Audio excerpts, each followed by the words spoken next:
أشهد أن لا إله إلا الله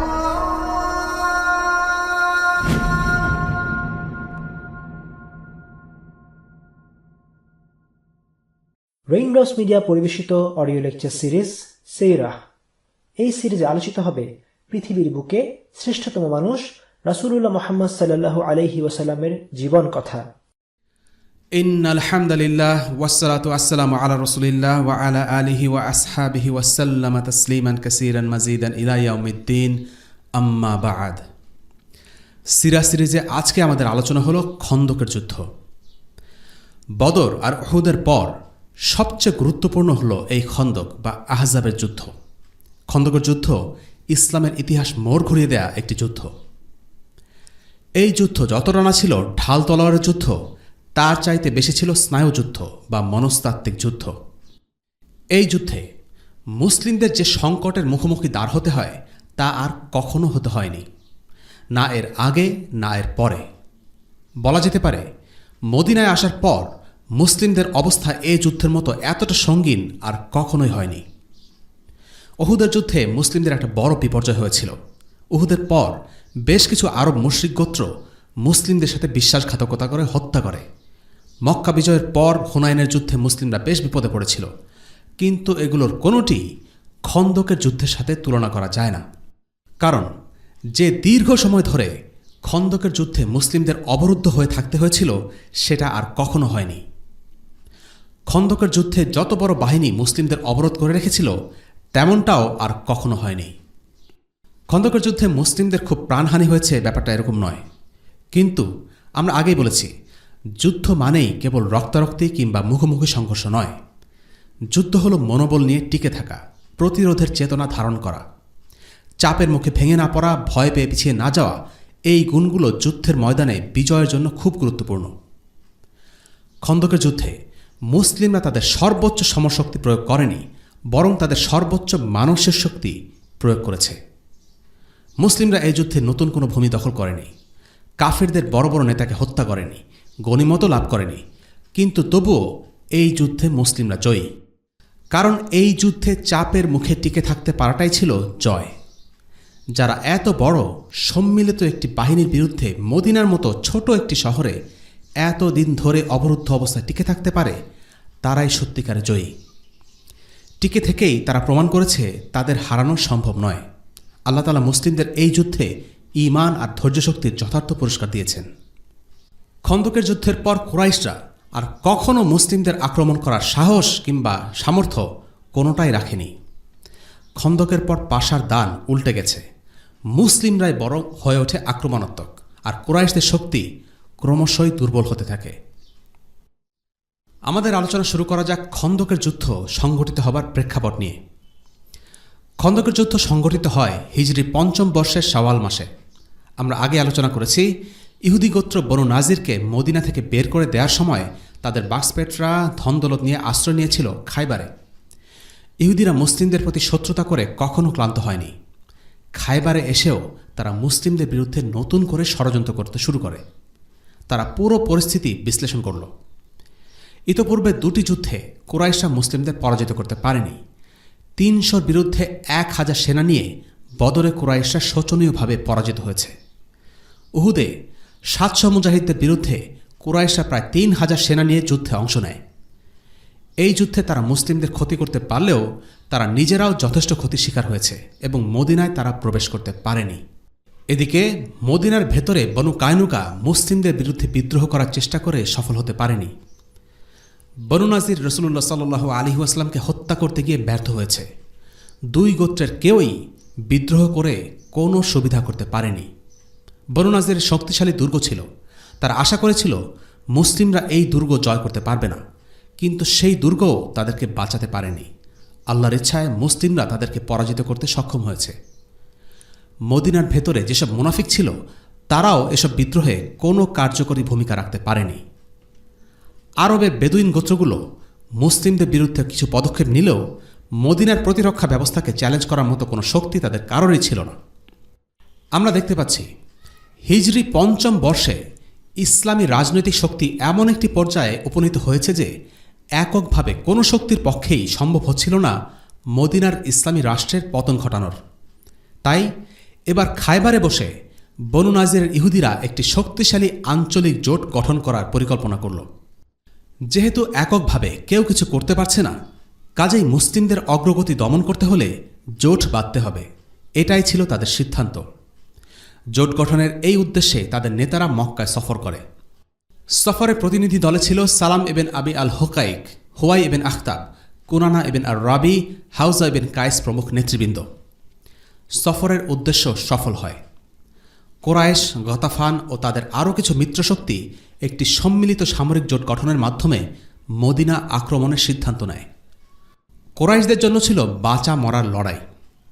ইহুদি ও কোরাইশদের সাথে মুসলিমদের বিরোধ ছিল প্রতিটি ফ্রন্টে, একাধারে ধর্মীয়, রাজনৈতিক এবং অর্থনৈতিক, সাথে সামাজিক মর্যাদা আর প্রতিপত্তির বিষয় তো আছেই।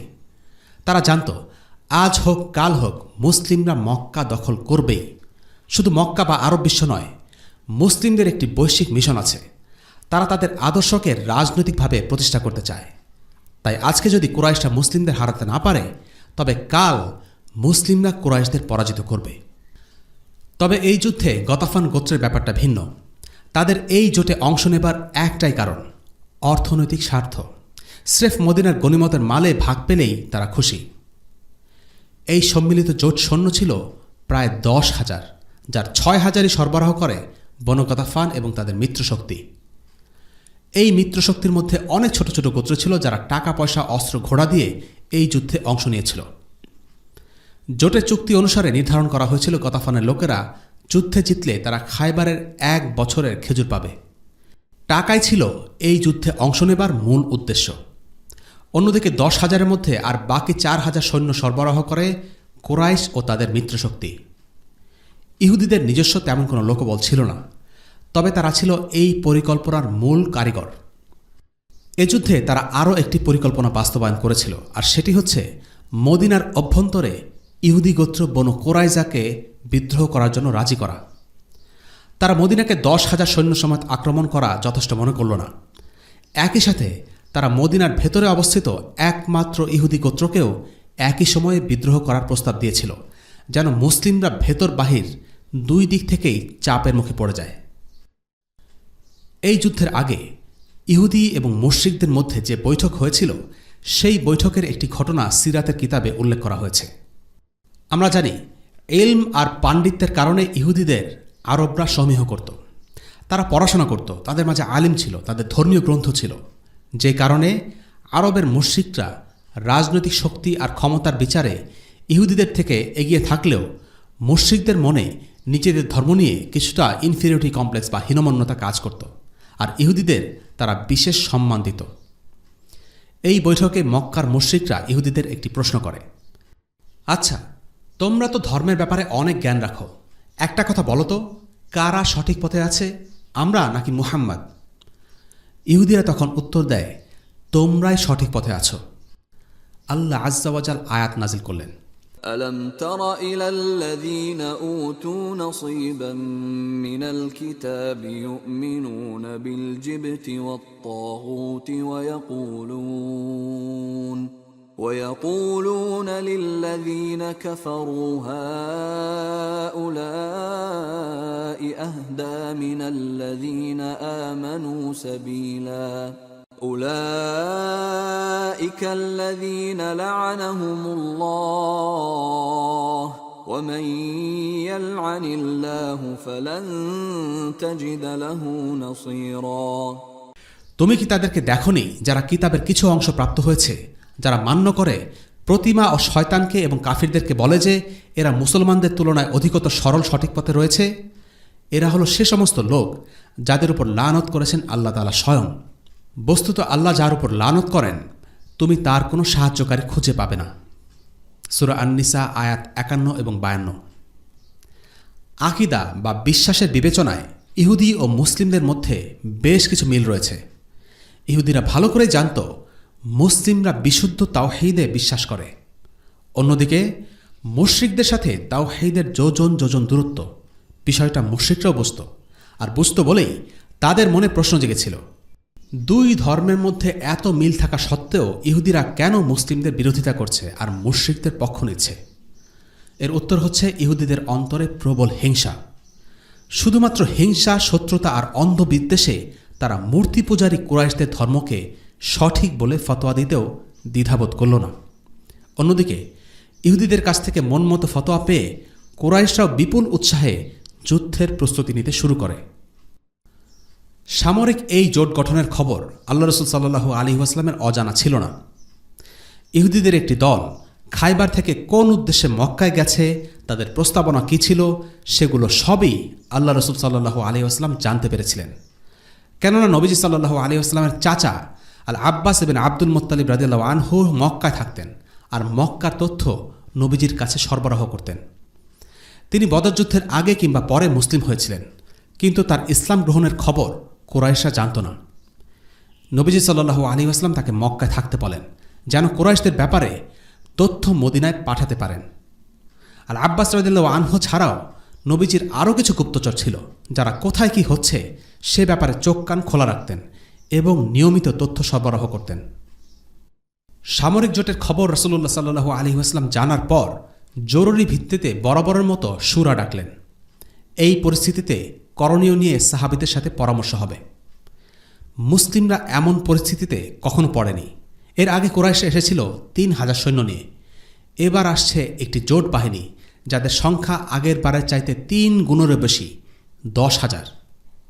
রাসূলুল্লাহ সাল্লাল্লাহু আলাইহি ওয়াসাল্লাম এরকম একটি জরুরি পরিস্থিতিতে সবার সাথে পরামর্শ করে সামরিক কৌশল নির্ধারণ করতে চাইলেন, কিন্তু কেউই খুব বাস্তবসম্মত বা কার্যকরী কোনো বুদ্ধি দিতে পারল না।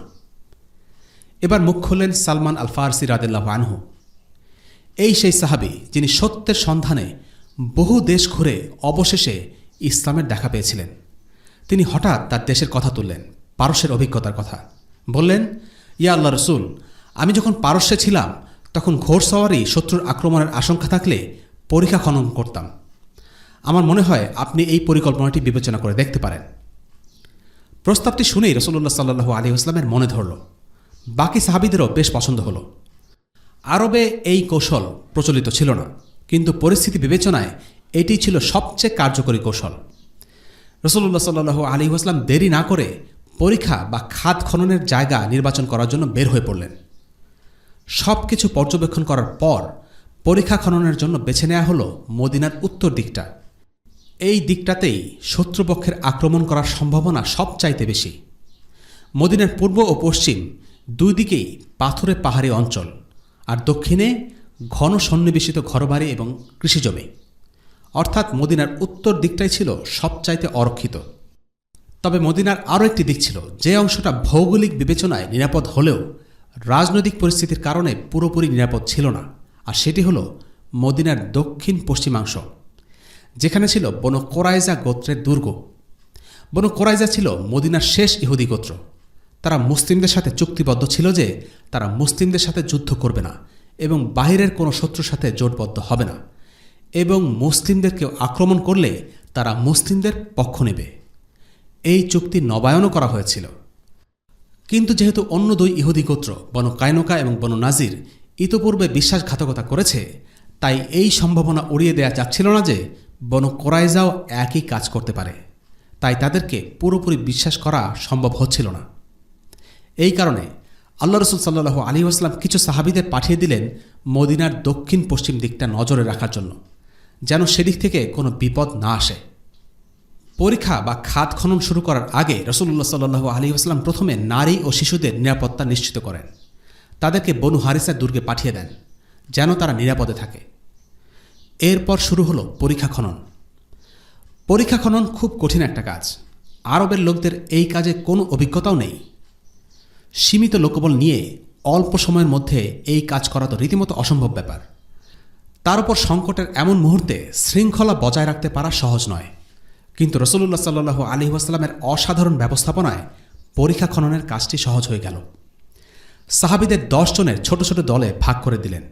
প্রতিটি দলের দায়িত্ব ছিল 40 হাত খনন করা।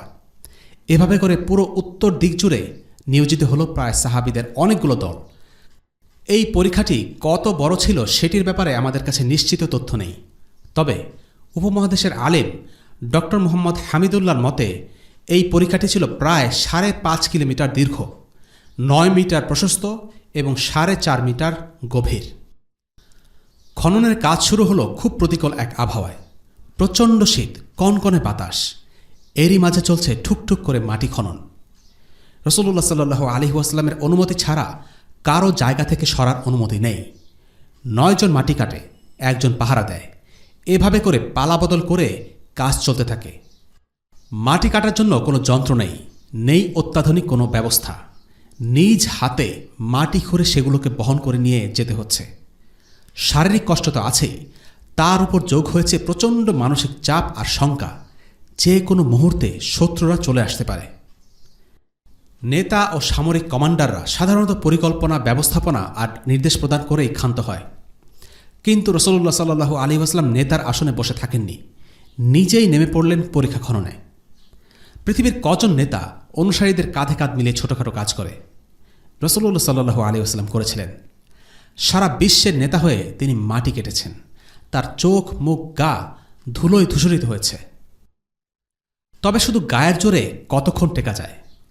কঠিন পরিস্থিতিতে কাজ চালাতে হলে চাই প্রচণ্ড মনোবল, তীব্র উৎসাহ আর উদ্দীপনা। রাসূলুল্লাহ সাল্লাল্লাহু আলাইহি ওয়াসাল্লাম পুরো সময়টা জুড়ে সাহাবীদের মনোবল চাঙ্গা রাখেন।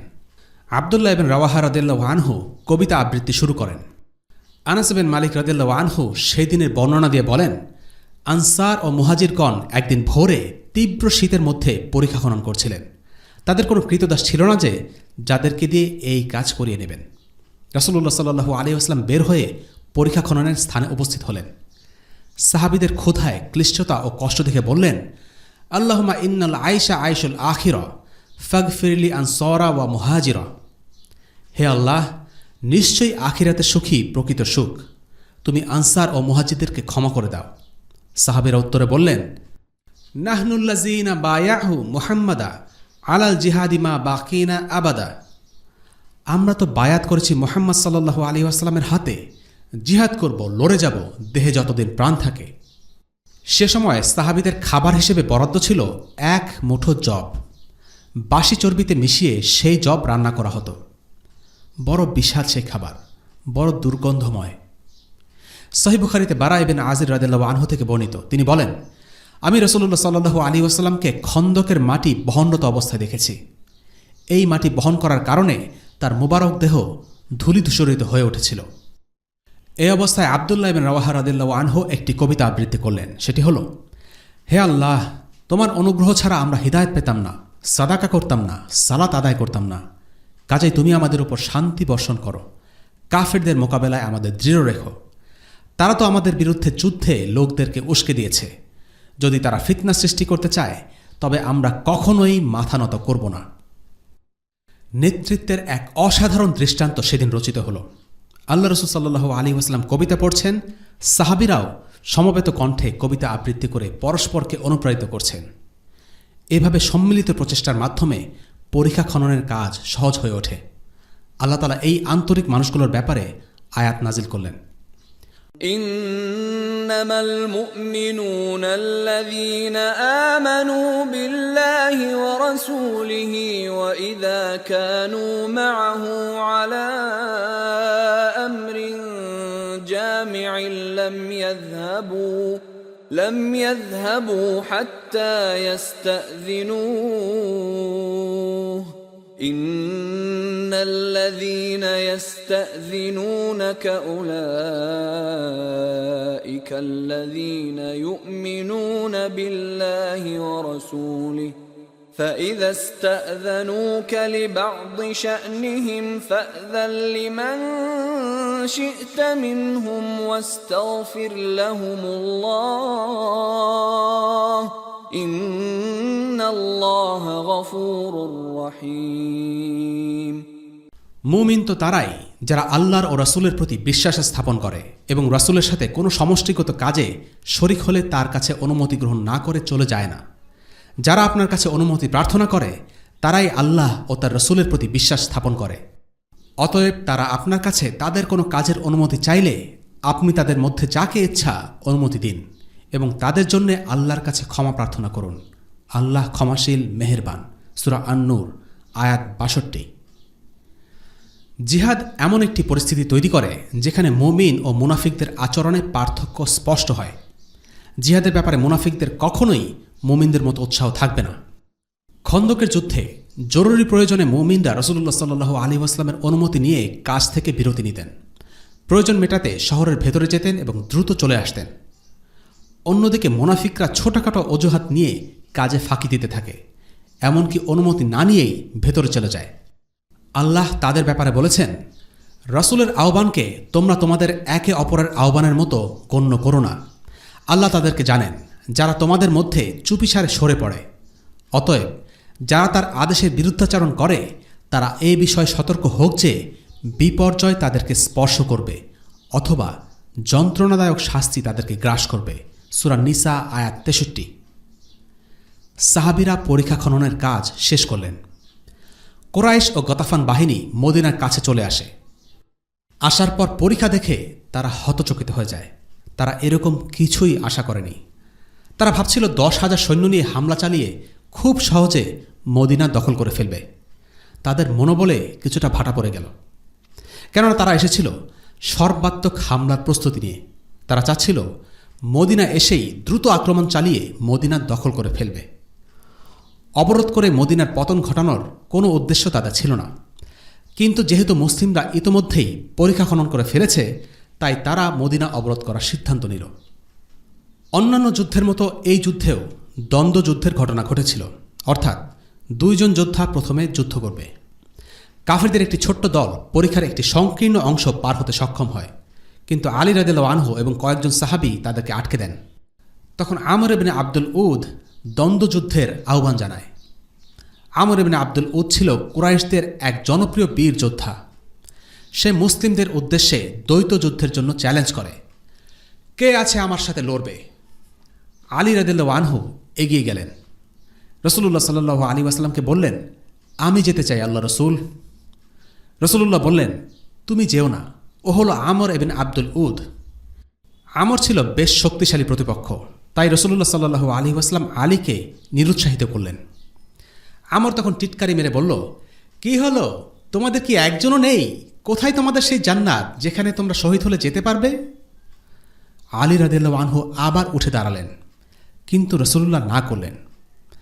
আমর তৃতীয়বারের মতো চ্যালেঞ্জ জানালে আলী রাদিয়াল্লাহু আনহু আবার অনুমতি চান। রাসূলুল্লাহ সাল্লাল্লাহু আলাইহি ওয়াসাল্লাম বললেন, আলী, বোঝার চেষ্টা করো, এটা হচ্ছে আমর ইবনে আব্দুল উদ।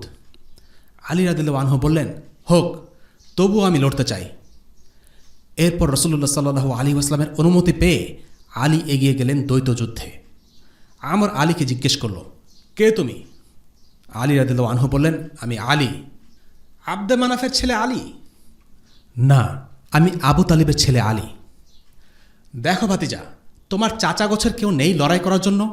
তোমার রক্ত ঝরানোর কোনো ইচ্ছা আমার নেই। কিন্তু আমার আছে, আল্লাহর কসম করে বলছি, আলী রাদিয়াল্লাহু আনহু বললেন। আমর খেপে গিয়ে আলীর ঢালে প্রচণ্ড জোরে আঘাত করল। সেই আঘাতে আলীর ঢাল ভেঙে মাথায় আঘাত পেয়ে যান। আমরের তলোয়ার আলীর ঢালে আটকে যায়। আলী তখন আমরের ঘাড়ে তলোয়ার দিয়ে আঘাত করে তাকে হত্যা করে ফেলেন। খন্দকের যুদ্ধে বদর কিংবা উহুদের মতো ময়দানে সরাসরি যুদ্ধ হয়নি, কিন্তু অনেকগুলো ছোট ছোট খণ্ডযুদ্ধ হয়। জোটবাহিনী বিভিন্নভাবে মদিনায় ঢুকে পড়ার চেষ্টা চালায়, কিন্তু শেষ পর্যন্ত সেটা তারা করতে পারেনি। দিনের কোনো কোনো সময়ে লড়াই খুবই তীব্র হয়ে উঠত, যেমন অবরোধের দ্বিতীয় দিনে সকাল থেকে মাঝরাত পর্যন্ত যুদ্ধ চলে। সেদিন এতটাই তীব্র লড়াই হয়েছিল যে মুসলিমদের পরপর 4 ওয়াক্তের সালাত ছুটে যায়। সহিহাইন অর্থাৎ বুখারী ও মুসলিমে জাবির বিন আব্দুল্লাহ রাদিয়াল্লাহু আনহু থেকে বর্ণিত আছে যে খন্দকের দিন ওমর ইবনুল খাত্তাব রাদিয়াল্লাহু আনহু আগমন করলেন এবং কাফিরদের সম্পর্কে কিছু ভালোমন্দ কথা বলার পর আর্জ করেন যে, হে আল্লাহ রসুল, অদ্য সূর্য অস্ত যাবার সময় খুব কষ্টে সালাত আদায় করতে সক্ষম হয়েছি। রাসূলুল্লাহ সাল্লাল্লাহু আলাইহি ওয়াসাল্লাম বললেন, ওয়া আনা ওয়াল্লাহি মা সলাইতুহা, অর্থাৎ আল্লাহর কসম, আমি এখনও সালাত আদায় করতে পারিনি। এরপর আমরা নবী করিম সাল্লাল্লাহু আলাইহি ওয়াসাল্লামের সঙ্গে বুহতান নামক স্থানে অবতরণ করি। রাসূলুল্লাহ সাল্লাল্লাহু আলাইহি ওয়াসাল্লাম সেখানে ওযু করেন এবং আমরাও ওযু করি। অতঃপর তিনি আসরের সালাত আদায় করেন। এটি ছিল সূর্য অস্ত যাবার পরের কথা। এরপর মাগরিবের সালাত আদায় করা হয়। নির্দিষ্ট সময়ে এই সালাত আদায় করতে না পারার কারণে রাসূলুল্লাহ সাল্লাল্লাহু আলাইহি ওয়াসাল্লাম এতটাই মর্মাহত হয়েছিলেন যে মুশরিকদের বিরুদ্ধে তিনি বদদোয়া করেছিলেন। সহিহ বুখারীতে আলী রাদিয়াল্লাহু আনহুর রিওয়ায়াতে বর্ণিত আছে যে খন্দকের দিন রাসূলুল্লাহ সাল্লাল্লাহু আলাইহি ওয়াসাল্লাম বললেন, হে আল্লাহ, ওই সকল মুশরিকের বাড়িঘর ও কবর এমনভাবে আগুনে পরিপূর্ণ করে দাও যেভাবে তারা আমাদেরকে সালাতে উস্তা বা মধ্যবর্তী সালাত আদায় করা থেকে বিরত রেখেছে, এবং এভাবে সূর্য অস্তমিত হয়ে গেছে। এই অবরোধ স্থায়ী হয়েছিল ২৭ দিন। জোট বাহিনী কখনো ঘোড়ার মাধ্যমে পরীক্ষা পার হবার চেষ্টা করছিল, কখনো বা তীর ছড়ে মুসলিম বাহিনীর উপর হামলা করার চেষ্টা করে। হাব্বাব বিন আরিকা নামের এক সৈনিকের তীরের আঘাতে আনসারদের নেতা সাআদ বিন মুআয রাদিয়াল্লাহু আনহু আহত হন, কিন্তু সামগ্রিকভাবে তারা তেমন সুবিধা করতে পারছিল না। ইকরিমা বিন আবু জাহেল তার বাহিনী নিয়ে একবার পরীক্ষার অনেকখানি অতিক্রম করে ফেলে, কিন্তু মুসলিম বাহিনী সাফল্যের সাথে তাদের পিছু হটিয়ে দেয়। পায়ে হেঁটে পরীক্ষার মাঝে নেমে আসার যথেষ্ট লোকবল জোট বাহিনীর থাকলেও সম্ভাবনা ছিল যে মুসলিমরা তাদের উপরে তীর আর পাথর ছুঁড়ে তাদের আটকে দেবে, আর তারা তখন ব্যাপকভাবে ক্ষতিগ্রস্ত হবে। আর অশ্ববাহিনীকে পেছনে রেখে কোনোভাবে পায়ে হেঁটে মদিনা আসতে পারলেও সম্মুখ যুদ্ধে মুসলিম বাহিনীর সাথে তারা পেরে উঠবে না, তাই তারা সেই পরিকল্পনা বাদ দেয়। এভাবে অবরোধ জারি রেখে সামরিক জোট কাঙ্ক্ষিত ফল লাভে ব্যর্থ হয়। এদিকে দিনের পর দিন অবরুদ্ধ অবস্থায় থেকে মুসলিমরাও ক্লান্ত হয়ে পড়ছিলেন। মদিনা অবরোধ করে রাখার জন্য প্রয়োজনীয় রসদ জোট বাহিনী ছিল না। যেহেতু ঘোড়ায় করে পরীক্ষা পার হওয়া সম্ভব হচ্ছিল না, আবার পায়ে হেঁটেও পরীক্ষা পার হওয়া ছিল খুবই ঝুঁকিপূর্ণ, তাই তারা নতুন এক কৌশল অবলম্বন করে, আর তা হল তারা মদিনার অভ্যন্তরে বনু কোরাইজাকে দিয়ে মদিনার বিরুদ্ধে বিদ্রোহ করানোর পরিকল্পনা করে, যেন মুসলিমদের ওপর ভেতর বাহিরে দুই দিক থেকে আরও চাপ দেওয়া যায় এবং এক পর্যায়ে মুসলিমদের নিরাপত্তা ব্যবস্থা ভেঙে পড়ে। এ উদ্দেশ্যে বনু নাজিরের নেতা হুয়াই বিন আখতাব বনু কোরাইজার নেতা কাব বিন আসাদের সাথে দেখা করতে যায়। হুয়াইকে দূর থেকে দেখে তার মতলব আঁচ করতে পেরে কাব দরজা বন্ধ করে দেয়। কাব বুঝতে পারছিল হুয়াই নিশ্চয়ই কোনো একটা কুপ্রস্তাব নিয়ে এসেছে। সে সেসব শুনতেই চাচ্ছিল না, কিন্তু হুয়াই দরজার কড়া নাড়তে থাকে। নাড়তে নাড়তে বলে, কাব, তোমার কি হলো? দরজা খোলো কাব। কাব বলে, তুমি আস্ত একটা অলক্ষণে লোক। মুহাম্মাদের সাথে আমার চুক্তি আছে, আমি সেই চুক্তি কিছুতেই ভাঙব না। সে সব সময় ওয়াদা রক্ষা করে আসছে, কখনো বিশ্বাসঘাতকতা করেনি। তুমি আমাকে এসবের মাঝে টেনো না। হুয়াই বলল, আরে ধেত্তারি, আগে তুমি দরজাটা খোলো তো, তোমার সাথে আমার কথা আছে। না ভাই, আমি দরজা খুলতে পারবো না, কাব বলল। হুয়াই তখন কাবকে কিছুটা খেপিয়ে তোলার জন্য বলল, হ্যাঁ হ্যাঁ বুঝেছি, তোমার খাবারে আমি ভাগ বসাবো, সেই ভয়েই তুমি দরজা খুলছ না। এবং এই কথায় কাজ হলো। শয়তান মানুষকে কথা দিয়ে খেপায়, উত্তেজিত করে তোলে, বিবেক বুদ্ধিকে চাপা দেয়। এখানেও তাই হলো। কথাটা কাবের খুব গায়ে লাগলো। সে খেপে গেল। নিজের মান সম্মান রাখতে দরজা খুলে দিয়ে হুয়াইকে ভেতরে আসতে দিল। হুয়াই খুব নাটকীয় ভঙ্গিতে বলল, কাব, তোমার জন্য আমি এসেছি বিরল সম্মান আর অতল সাগরের সন্ধান নিয়ে, আর আমার সাথে তুমি এই আচরণ করছো? তুমি কি জানো আমি কুরাইশদের সব নেতৃস্থানীয় লোকদের নিয়ে এসেছি? রুমার স্রোত সংযোগস্থলে তাদের মোতায়েন করেছি। গতাফানের নেতা আর লোকদেরও নিয়ে এসেছি। তারা আছে উহুদের পাদদেশের নাকমা পাহাড়ে। ওরা আমার সাথে অঙ্গীকার করেছে মুহাম্মদ আর তার দলবলকে উৎখাত না করে তারা এবার ছাড়বে না। কাবও খুব কাব্যিক ভাষায় উত্তর দিল, বলল, না, তুমি কোনো খুশির খবর আনোনি হুয়াই। তুমি এনেছ আমার জন্য লাঞ্ছনা আর অপমানের খবর। তুমি এনেছ এক পানিশূন্য মেঘ, যা শুধু চমকে আর গর্জে, বর্ষে না মোটেও। তুমি আমাকে এর মধ্যে টেনো না, আমি এসবের মাঝে নেই। বনু কোরাইজের নেতা কাব বিন আসাদ এই ষড়যন্ত্রে যোগ দিতে চাচ্ছিল না, কিন্তু বনু নাজিরের নেতা হুয়াই বিন আখতাব তাকে ক্রমাগত ফুসলাতে লাগল। এক পর্যায়ে কাব কিছুটা নরম হল। কাব যে খুব নীতিবান ছিল এমনটা নয়, সে ছিল সুযোগের অভাবে নীতিবান। কাবের মনে মুসলিমদের তাড়িয়ে দেওয়ার সুপ্ত বাসনা আগে থেকে ছিল। যেহেতু এর আগে বনু কায়নকা আর বনু নাজির ইসলামী রাষ্ট্রের বিরুদ্ধে বিদ্রোহ করে ব্যর্থ হয়েছে এবং তাদেরকে বের করে দেওয়া হয়েছে, তাই এবার ঝুঁকি নিতে সাহস করছিল না। হুয়াই এতটাই মরিয়া হয়ে যায় যে সে কথা দেয়, যদি কোরাইশরা পালিয়েও যায় সে পালাবে না, সে বনু কোরাইজার সাথে থেকে যাবে এবং বনু কোরাইজার ভাগ্য বরণ করবে। অনেক বোঝানোর পর অবশেষে হুয়াইয়ের চাপাচাপিতে কাব রাজি হল এবং শেষ পর্যন্ত সেও চুক্তি ভঙ্গ করে বিশ্বাসঘাতকতা করার সিদ্ধান্ত নিল। পুরো পরিকল্পনায় এবার যোগ হল দ্বিতীয় শত্রু বনু কোরাইজা। রাসূলুল্লাহ সাল্লাল্লাহু আলাইহি ওয়াসাল্লাম বিষয়টি টের পেলেন। তিনি আজ করতে পারলেন বনু কোরাইজা খারাপ কিছু একটা পরিকল্পনা করছে, কিন্তু তিনি নিশ্চিত ছিলেন না। তাই এই খবরের সত্যতা যাচাই করার জন্য কাউকে পাঠাতে চাইলেন এবং সাহাবাদের উদ্দেশ্যে বললেন, কে আছে আমাকে বনু কোরাইজা সম্বন্ধে খবর এনে দেবে। সময়টা ছিল মাঝরাত। কেউ কোনো উত্তর দিল না, একমাত্র আজ-জুবাইর ইবনুল আওয়াম রাদিয়াল্লাহু আনহু ছাড়া। তিনি বললেন, আনা ইয়া রাসূলুল্লাহ, অর্থাৎ আমি রাসূলুল্লাহ। এরপর তিনি আবারও একই প্রশ্ন করলেন, কে আছে আমাকে বনু কোরাইজা সম্বন্ধে খবর এনে দেবে। এবারও সবাই চুপ এবং জুবাইর ইবনুল আওয়াম আবারও বললেন, আনা ইয়া রাসূলুল্লাহ, অর্থাৎ আমি হে রাসূলুল্লাহ। রাসূলুল্লাহ চাচ্ছিলেন অন্য কেউ যাক এবং এর জন্য তৃতীয়বার আবারও জিজ্ঞেস করলেন। এবারও আজ-জুবাইর ছাড়া কেউ উত্তর দিলেন না। ঠিক তখন রাসূলুল্লাহ সাল্লাল্লাহু আলাইহি ওয়াসাল্লাম বললেন, ইন্না লিকুল্লি নাবিয়্যিন হাওয়ারি, অর্থাৎ প্রত্যেক নবীর জন্য একজন হাওয়ারি থাকে। হাওয়ারি অর্থ হচ্ছে খুব কাছের কেউ, সাহায্যকারী। নবীজি এরপরে বললেন, এবং জুবাইর হচ্ছে আমার হাওয়ারি। সে থেকে আজ-জুবাইর রাদিয়াল্লাহু আনহুর নাম হয়ে যায় হাওয়ারি ও রাসূলিল্লাহ, যেই বিরল সম্মান আর কোনো সাহাবীকে দেয়া হয়নি। আজ-জুবাইর ইবনুল আওয়াম রাদিয়াল্লাহু আনহু গিয়ে ফিরে এসে জানান, বনু কোরাইজা তাদের দুর্গগুলো প্রস্তুত করছে, রাস্তাঘাট খালি করছে আর তাদের গবাদি পশুগুলো জড়ো করছে। এগুলো ছিল যুদ্ধের প্রস্তুতির লক্ষণ। রাসূলুল্লাহ সাল্লাল্লাহু আলাইহি ওয়াসাল্লাম বুঝতে পারলেন বনু কোরাইজা বিশ্বাসঘাতকতা করেছে। এবং এরকম একটি স্পর্শকাতর সময়ে আজ-জুবাইর ইবনুল আওয়াম রাদিয়াল্লাহু আনহুর সাহসের জন্য রাসূলুল্লাহ সাল্লাল্লাহু আলাইহি ওয়াসাল্লাম তাকে বলেন, ফিদাকা আবি ওয়া উম্মি, অর্থাৎ আমার বাবা মা তোমার জন্য কুরবান হোক। এই কথাটি তিনি আর মাত্র একজন সাহাবীকে বলেছেন। তিনি হচ্ছেন সাআদ বিন আবি ওয়াক্কাস রাদিয়াল্লাহু আনহু।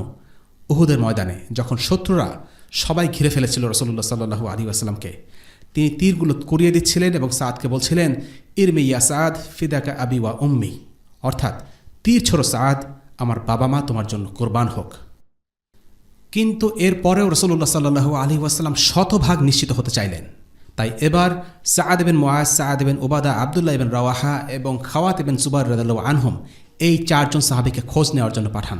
তাদেরকে বলে দিলেন, যদি বনু কোরাইজা আমাদের সাথে বিশ্বাসঘাতকতার সিদ্ধান্ত নেয় তবে তা আমাকে গোপনে জানাবে, আর যদি তেমন কিছু না হয় তাহলে সবাইকে জানাতে সমস্যা নেই। এই চারজনের প্রতিনিধি দল বনু কোরাইজায় খোঁজ নিতে গিয়ে দেখলেন তারা যা আশঙ্কা করছিলেন অবস্থা তার চেয়ে আরও খারাপ। বনু কোরাইজা বলাবলি করছে, মোহাম্মদ আবার কে? তার সঙ্গে আবার কিসের চুক্তি? তার সাথে আমাদের কোনো চুক্তি নেই। সাআদ বিন মুআজ খুব ক্ষেপে গেলেন, কিন্তু বাকিরা বুঝলেন রাগারাগি করে লাভ নেই, অবস্থা বেগতিক। তারা রাসূলুল্লাহ সাল্লাল্লাহু আলাইহি ওয়াসাল্লামের কাছে ফিরে এসে সালাম দিলেন আর শুধু দুটো শব্দ বললেন, আদুল এবং কাররাহ। রাসূলুল্লাহ সাল্লাল্লাহু আলাইহি ওয়াসাল্লাম যা বোঝার বুঝে নিলেন। আদুল এবং কাররাহ হচ্ছে আরবের দুই গোত্র। এরা ইতিপূর্বে মুসলিমদের সাথে বিশ্বাসঘাতকতা করেছিল। এই দুটো গোত্রের নাম দিয়ে তারা সাংকেতিক ভাষায় বুঝিয়ে দিলেন বনু কোরাইজাও এদের পথ ধরেছে, অর্থাৎ তাদের মতো বনু কোরাইজাও বিশ্বাসঘাতকতা করেছে।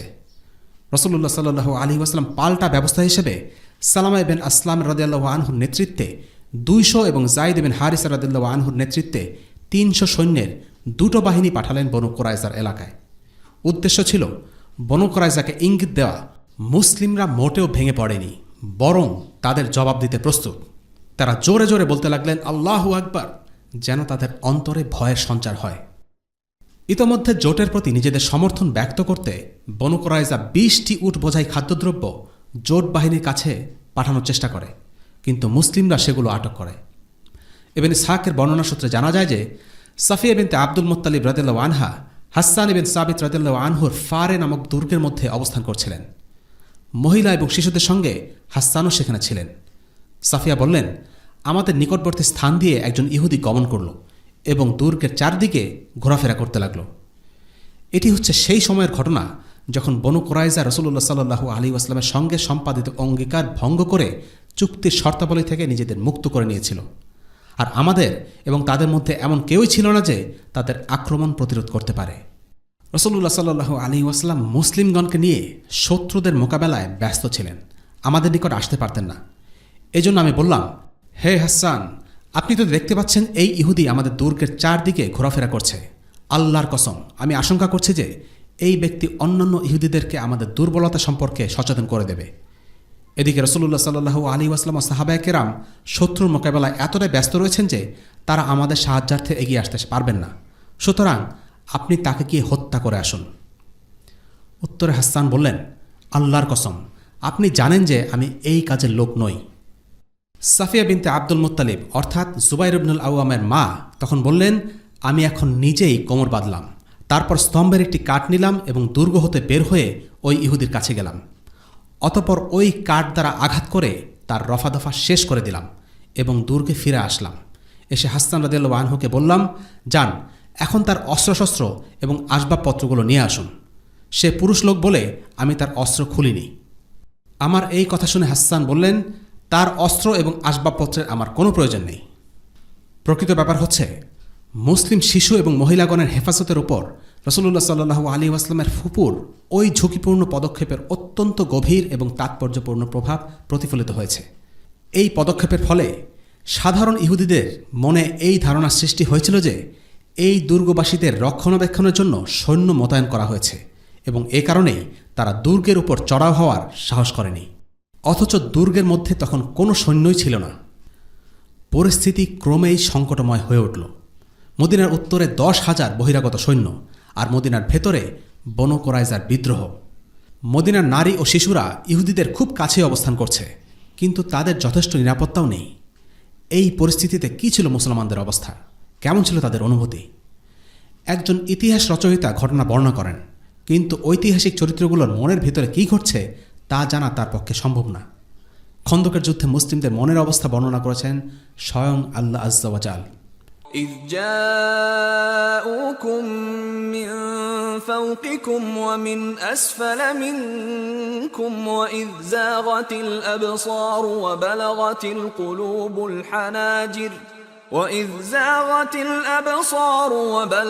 القلوب الحناجر وتظنون بالله الظنونا هنالك ابتلي المؤمنون وزلزلوا زلزالا شديدا। যখন তারা তোমাদের উপর থেকে, তোমাদের নিচ থেকে তোমাদের উপর হামলা করার জন্য আসছিল, যখন ভয়ে তোমাদের চক্ষু বিস্ফোরিত হয়ে পড়ছিল, প্রাণ হয়ে পড়েছিল কণ্ঠাগত, আর আল্লাহর সাহায্যে বিলম্ব দেখে তোমরা আল্লাহ সম্পর্কে নানা বিরূপ ধারণা পোষণ করতে শুরু করেছিলে, সে সময় মুমিনগণ পরীক্ষিত হয়েছিল এবং ভীষণভাবে প্রকম্পিত হয়েছিল। সূরা আহজাব আয়াত 10 এবং 11। সবার মধ্যে অস্থিরতা কাজ করছিল। চাপের মুখে তাদের মনে আল্লাহ তাআলার ব্যাপারে বিরূপ ধারণা আসতে থাকে। তারা ভাবতে থাকে, আল্লাহ যদি আমাদের জয়ী না করেন, ইসলাম কি আসলে সত্য দিন? আল্লাহ কি আসলেই আছেন? কিন্তু এই পরীক্ষা সত্যিকারের মুমিনদের ঈমান বাড়িয়ে দেয়। আল্লাহ তাআলা বলেন, ولما رأى المؤمنون الأحزاب قالوا هذا ما وعدنا الله ورسوله وصدق الله ورسوله وما زادهم إلا إيمانا وتسليما। যখন মুমিনরা শত্রু বাহিনীকে দেখল, তখন বলল, আল্লাহ ও তার রসুল এরই ওয়াদা আমাদেরকে দিয়েছিলেন এবং আল্লাহ ও তার রসুল সত্য বলেছেন। এতে তাদের ঈমান ও আত্মসমর্পণই বৃদ্ধি পেল। সূরা আহজাব আয়াত 22। এই কঠিন পরিস্থিতিতে, এই অস্থিরতার মাঝে সত্যিকারের মুসলিমদের ঈমান ও আল্লাহ রসুলের প্রতি আনুগত্যবোধ আরও বেড়ে গিয়েছিল। তারা জানতেন এটা আল্লাহ তাআলার একটা পরীক্ষা। তারা ভয় পেয়েছিলেন সত্যি, ভয় পেয়েছিল মুনাফিকরাও, কিন্তু পার্থক্য ছিল তাদের প্রতিক্রিয়ায়। মুমিনরা হাল ছাড়লেন না, কিন্তু মুনাফিকরা হাল ছেড়ে দিল। নিরাপত্তাহীনতার অজুহাত দেখিয়ে যুদ্ধ থেকে পালিয়ে যেতে চাইল। পরিস্থিতি এমনিতে ছিল সংকটময়। মুনাফিকরা পিছুটান দেয়া শুরু করলে তাতে যোগ হলো নতুন এক মাত্রা। এখানে আরেকটি বিষয় আমাদের মাথায় রাখতে হবে যে, তা হলো মুনাফিকরা কিন্তু সে সমাজে প্রকাশ্য মুনাফিক হিসেবে পরিচিত ছিল না।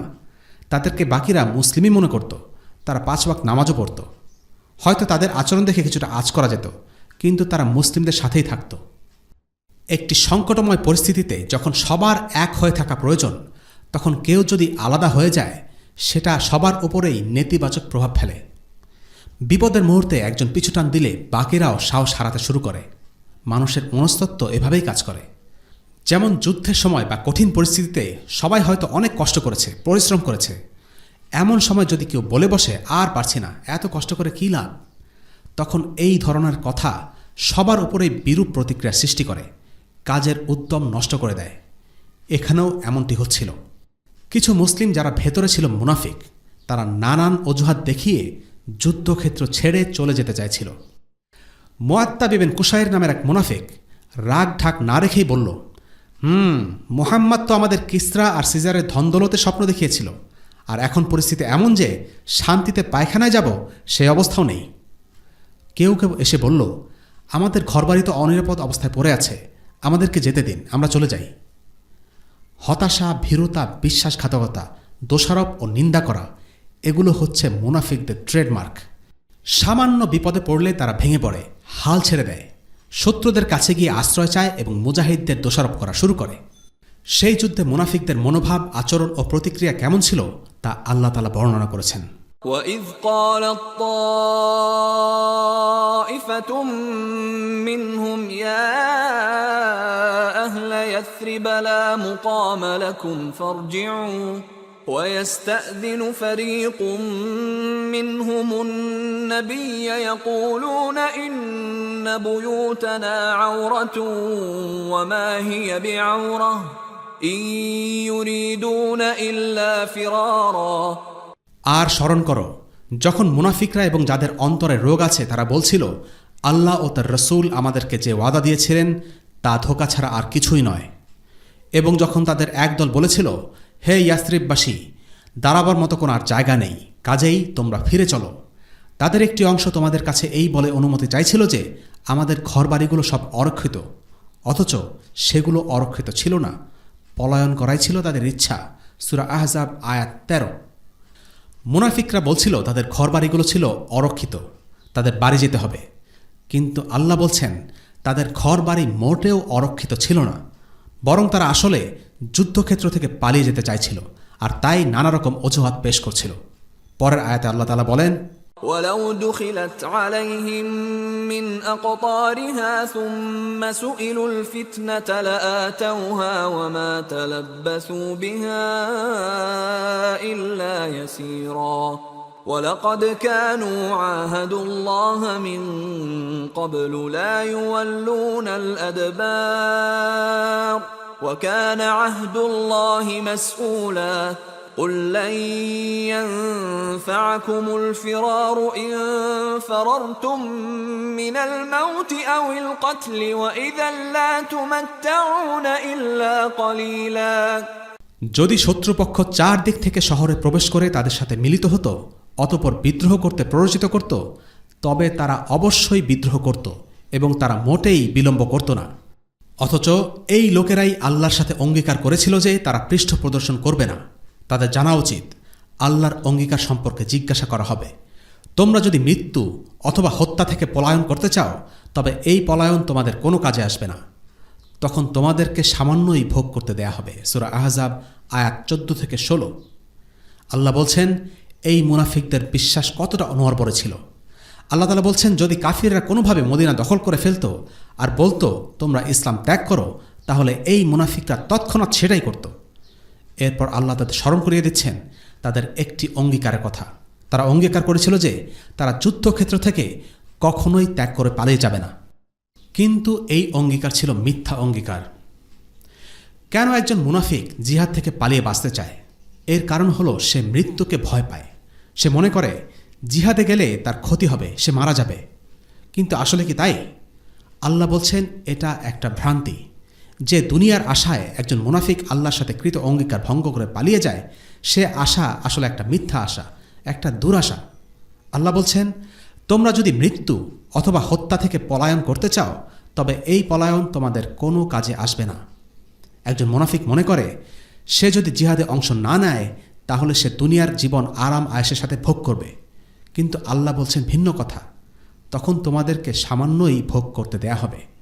এরপর আয়াতে আল্লাহ তাআলা বলেন, قُلْ مَنْ ذَا الَّذِي يَعْصِمُكُمْ مِنَ اللَّهِ إِنْ أَرَادَ بِكُمْ سُوءًا أَوْ أَرَادَ بِكُمْ رَحْمَةً وَلَا يَجِدُونَ لَهُم مِّن دُونِ اللَّهِ وَلِيًّا وَلَا نَصِيرًا।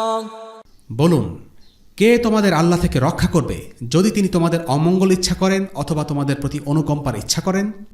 তারা আল্লাহ ছাড়া নিজেদের কোনো অভিভাবক ও সাহায্যকারী পাবে না। সূরা আহজাব আয়াত 17। এই আয়াতগুলোর মাধ্যমে আল্লাহ তাআলা একটা চির বাস্তবতা আমাদের সামনে তুলে ধরেছেন, আর তা হলো এই বিশ্বজগতের মালিক হলেন আল্লাহ। তার হাতে সমস্ত ক্ষমতা, সমস্ত শক্তি। তিনি যদি কাউকে রক্ষা করতে চান, কেউ তার কোনো ক্ষতি করতে পারবে না। আর তিনি যদি কাউকে সাহায্য করতে চান, তাহলে সমস্ত বিশ্ব মিলেও তাকে কিছুই করতে পারবে না। এরপরে আল্লাহ তাআলা বলেন, قد يعلم الله المعوقين منكم والقائلين لإخوانهم هلم إلينا ولا يأتون البأس إلا قليلا أشحة عليكم فإذا جاء الخوف رأيتهم ينظرون إليك تدور أعينهم كالذي يغشى عليه من الموت فإذا ذهب الخوف سلقوكم بألسنة حداد أشحة على الخير أولئك لم يؤمنوا فأحبط الله أعمالهم وكان ذلك على الله يسيرا আল্লাহ খুব জানেন তোমাদের মধ্যে কারা অন্যদের যুদ্ধে যেতে বাধা দেয় এবং তাদের ভাইদের বলে আমাদের কাছে এসো। ওদের অল্প সংখ্যক লোকই যুদ্ধ করে। তোমাদের বিজয়ে তারা কুণ্ঠিত বোধ করে। যখন বিপদ আসে তখন আপনি দেখবেন মৃত্যু ভয়ে অচেতন ব্যক্তির মতো চোখ উল্টিয়ে তারা আপনার প্রতি তাকায়। এরপর যখন বিপদ টলে যায় তখন তারা গনিমতের আশায় তোমাদের সাথে বাকচাতুরি করা শুরু করে। তারা মুমিন নয়, তাই আল্লাহ তাদের কর্মসমূহ নিষ্ফল করে দিয়েছেন। এটা আল্লাহর জন্য সহজ। সূরা আহজাব আয়াত 18 এবং 19।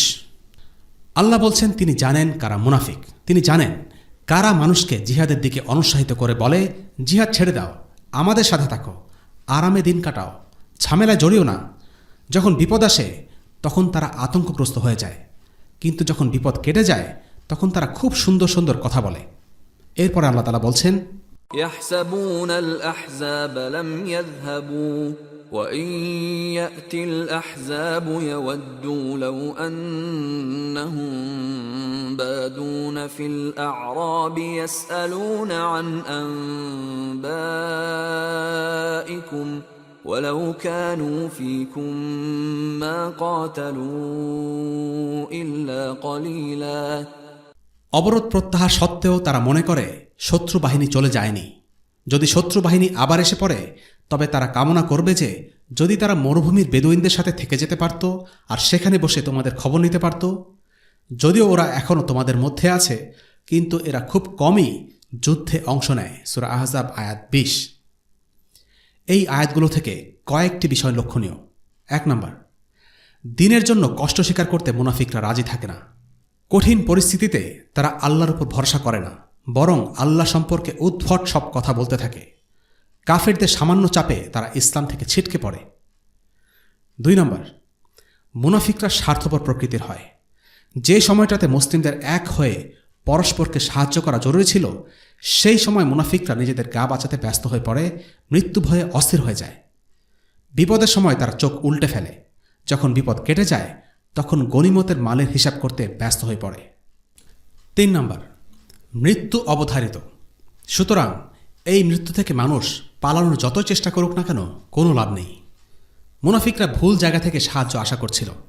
তারা কাফিরদের কাছ থেকে সাহায্যের জন্য অপেক্ষা করছিল, কিন্তু আল্লাহ আজ্জা ওয়া জাল বলছেন যে শুধুমাত্র আল্লাহ তাআলাই তাদেরকে রক্ষা করতে পারেন এবং শুধু আল্লাহ তাআলাই তাদেরকে ক্ষতিগ্রস্ত করতে পারেন। 4 নম্বর, জিহাদে অংশ নেওয়ার ব্যাপারে মুনাফিকদের অনীহা কাজ করে। মুনাফিকরা চাইছিল মদিনার অদূরে বসে থেকে সব পরিস্থিতি পর্যবেক্ষণ করবে, কিন্তু নিজেরা ঝামেলা থেকে দূরে থাকবে। ব্যাপারটা অনেকটা এরকম, মুনাফিকরা মুসলিমদের পাশে থাকবে না, কিন্তু টেলিভিশনে মুসলিমদের অবস্থা দেখতে পারবে। তারা নিজেরাও জিহাদে অংশ নিচ্ছিল না এবং অন্যদেরও জিহাদে যেতে অনুৎসাহিত করছিল। জোট বাহিনী পরীক্ষা পার হবার জন্য সর্বাত্মক প্রচেষ্টা চালায়। তারা মদিনার ব্যূহ ভেঙে ঢুকে পড়তে ক্রমাগত চেষ্টা চালিয়ে যায়। প্রতি রাতে তারা পরীক্ষার এক মাথা থেকে আরেক মাথা টহল দিয়ে অরক্ষিত জায়গাগুলো খুঁজে বের করার চেষ্টা করে।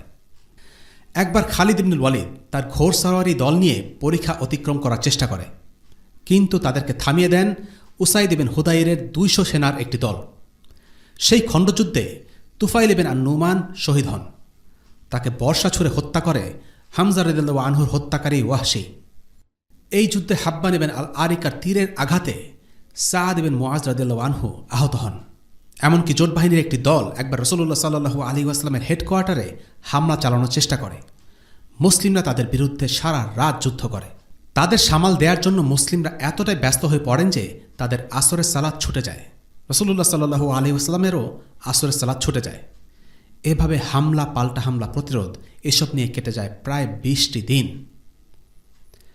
এভাবে খন্দকের যুদ্ধে একটি অচল অবস্থা সৃষ্টি হল।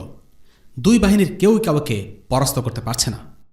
বনু কুরাইজাকে সামাল দেওয়ার জন্য রাসূলুল্লাহ সাল্লাল্লাহু আলাইহি ওয়াসাল্লাম সেনাবাহিনীর একটি অংশকে নারী ও শিশুরা যেই দুর্গে অবস্থান করছিল সেখানে পাঠিয়ে দিলেন, যেন ইহুদিরা কোনো ক্ষতি না করতে পারে। কিন্তু সেটা অচল অবস্থা নিরসনের জন্য যথেষ্ট ছিল না। কোনো সামরিক পদক্ষেপ বা কৌশল এই অবস্থার কোনো পরিবর্তন ঘটাতে সক্ষম হচ্ছিল না। আর তাই রাসূলুল্লাহ সাল্লাল্লাহু আলাইহি ওয়াসাল্লাম কূটনৈতিক শক্তি প্রয়োগ করার সিদ্ধান্ত নিলেন। জোট বাহিনীর আসল শক্তি ছিল তারা জোটবদ্ধ। রাসূলুল্লাহ সাল্লাল্লাহু আলাইহি ওয়াসাল্লাম তাদের সেই শক্তির জায়গায় আঘাত আনতে চাইলেন। তিনি তাদের জোট ভেঙে দেওয়ার জন্য একটি কূটনৈতিক অস্ত্র উদ্ভাবন করলেন। কী ছিল সেই কৌশল? আমরা পরবর্তী পর্বে সেটা নিয়ে আলোচনা করব ইনশাআল্লাহ। আজকে এ পর্যন্তই। ওয়াসাল্লাল্লাহু আলা সাইয়্যিদিনা মুহাম্মদ ওয়া আলা আলিহি ওয়া আসহাবিহি ওয়াসাল্লাম। আলহামদুলিল্লাহি রাব্বিল আলামিন। আসসালামু আলাইকুম ওয়া রাহমাতুল্লাহি ওয়া বারাকাতুহু। রেইনড্রপস মিডিয়ার অন্যান্য প্রজেক্ট সম্পর্কে জানতে ভিজিট করুন www.raindropsmedia.org অথবা ফেসবুক পেজ www.facebook.com/raindropsmedia অথবা ইউটিউব চ্যানেল www.youtube.com/raindropsmediaorg2015